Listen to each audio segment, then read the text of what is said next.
సంవత్సరాలుగా అక్కడ ఉన్నాడు కానీ దీవెన లేదు. ಎಷ್ಟೋ ವರ್ಷಗಳಿಂದ ಅಲ್ಲಿದ್ದಾರೆ, ಆದ್ರೆ ಆಶೀರ್ವಾದ ಇಲ್ಲ. దేవుడు మందసాన్ని ఆహ్వానించాడు. ಯಾವಾಗ ಮಂದಸ್ಸವನ್ನ ಅವರು ತನ್ನ ಮನೆಗೆ ಸೇರಿಸಿಕೊಂಡ್ರು, అతని జీవితం మారిపోయింది. ಅವರ ಜೀವಿತವು ಬದಲಾಯಿತು. ఆ మందసం ప్రభు యేసు క్రీస్తే. ಆ ಮಂದಸ್ಸು ಪ್ರಭುವಾದ ಯೇಸು ಕ್ರಿಸ್ತನೇ. పరిశుద్ధాత్మ దేవుడే. ಪರಿಶುದ್ಧಾತ್ಮ ದೇವರೇ.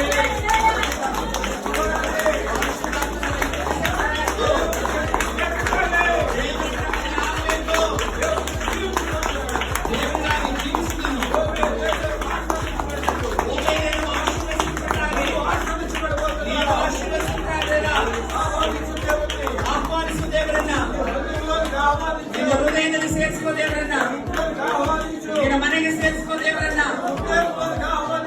ನಿನ್ನ ಕೆಲಸದಲ್ಲಿ ಅವರನ್ನ ಆಹ್ವಾನಿಸು, ನಿನ್ನ ಕೈ ಕೆಲಸಕ್ಕೆ ಅವರನ್ನ ಆಹ್ವಾನಿಸು. ನಿಮ್ಮ ಜೀವಿತ ಟೋಟಲ್ ಆಗಿ ಮಾರ್ಪಡುತ್ತದೆ. 3 ತಿಂಗಳಲ್ಲಿ ಆಶೀರ್ವಾದ ಬಂದಿದನು.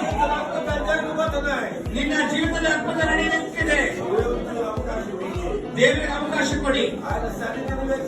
ಆತನ ಸನ್ನಿಧಿಯನ್ನು ಹುಡುಕು, ಆತನ ನೀತಿಯನ್ನು ಹುಡುಕು, ಆತನ ರಾಜ್ಯವನ್ನು ಹುಡುಕು.